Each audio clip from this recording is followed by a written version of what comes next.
There's a moment, just as the sun sets and the heat of the day finally breaks, when Thailand truly comes alive. It's not in the quiet temples or the serene beaches, it's here. In the beautiful, chaotic, intoxicating symphony of a local night market. You see and feel the energy before you even see it, a low hum of conversation, the sizzle of oil hitting a hot wok, the distant rhythm of a vendor's cleaver on a wooden block. This is where the heart of the community beats. There's nothing quite like the energy of a Thai night market. The moment you step in, your senses are completely overwhelmed.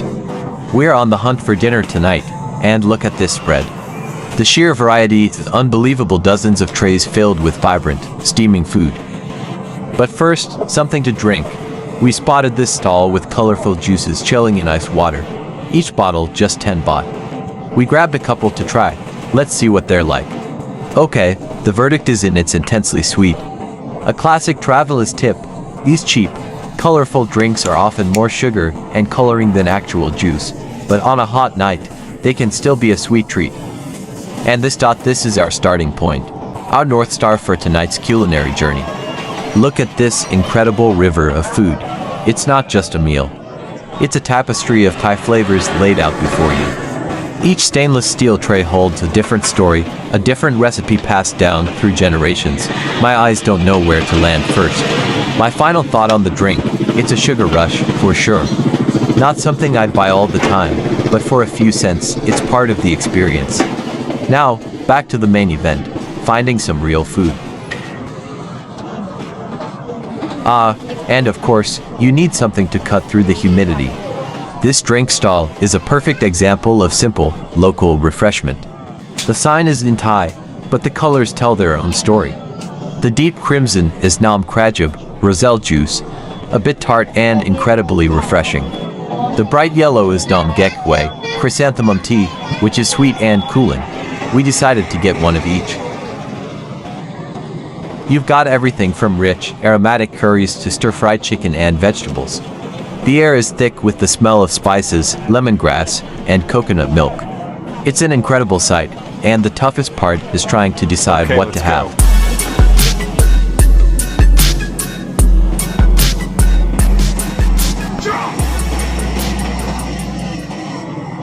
Let's take a closer look.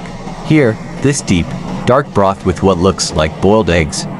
That's kai palo, a sweet and savory stew, slow cooked with star anise, cinnamon, and soy sauce. It's pure comfort food. And next to it, the vibrant yellow of a turmeric-based curry, swimming with chunks of what might be fish or chicken, punctuated by the green of Thai basil. The smell is earthy and sweet at the same time. You can almost taste the coconut milk. And here, look at this. This fiery red dish is likely a pad pricking, a dry-style curry with long beans and pork, stir-fried until the curry paste coats every single piece. It promises heat, but a complex, fragrant heat, not just a burn. You see, that's the magic of Thai cooking. It's a constant balancing act, salty, sweet, sour, and spicy, all in perfect harmony. It's overwhelming in the best possible way. We're definitely coming back to this stall, but the night is young. We have to explore. As we move deeper into the market, the sounds and smells shift with every step. Now I'm getting a waft of grilled meats, the smoky char of pork skewers, or muping, being fanned over hot coals.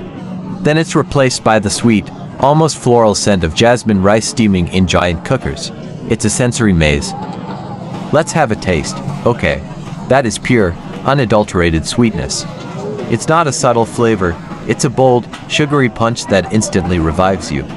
For a traveler, it's a good lesson. Sometimes the most vibrant-looking things are the simplest.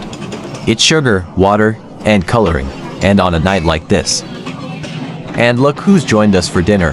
This little guy, perched in his bag like a tiny, fluffy emperor on his throne. He's perfectly calm, just taking it all in. Dogs are such an integral part of life here. They're not just pets. They're part of the fabric of the community, and this little one is clearly a seasoned market goer. He knows the drill. He's waiting patiently, probably hoping a little piece of grilled chicken might accidentally fall his way. He's the silent observer of our feast. That's perfectly okay. It's 10 baht, about 30 cents of pure, simple joy. But it does make you appreciate the complexity of the food even more. You need that sweetness to balance out the spice that's inevitably coming. While we wait for our food, you just watch. You watch the vendor's hands move with a practiced, almost unconscious grace. Years, maybe decades, of experience in every flick of the wrist.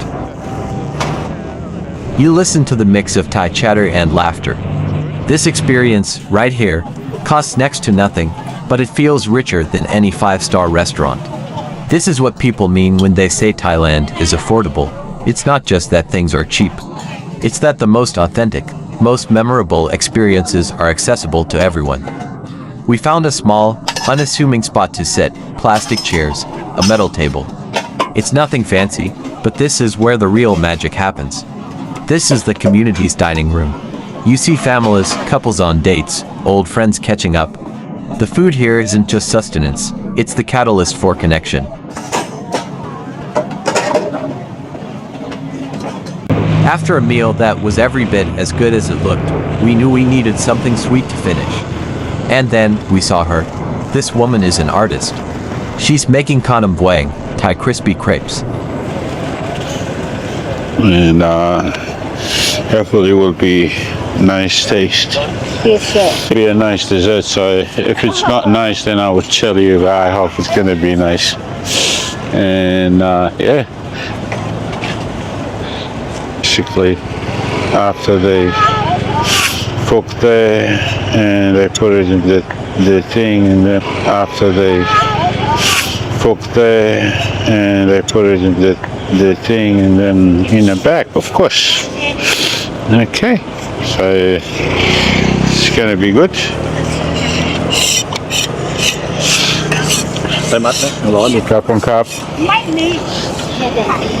Okay, guys, we try. It's 20 baht only, guys.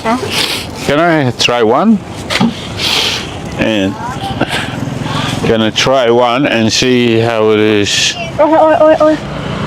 What happened? Okay, that's there. Oh, okay.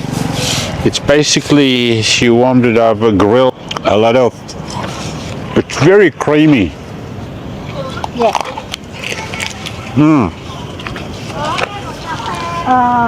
Dry bread. It's creamy. And yeah.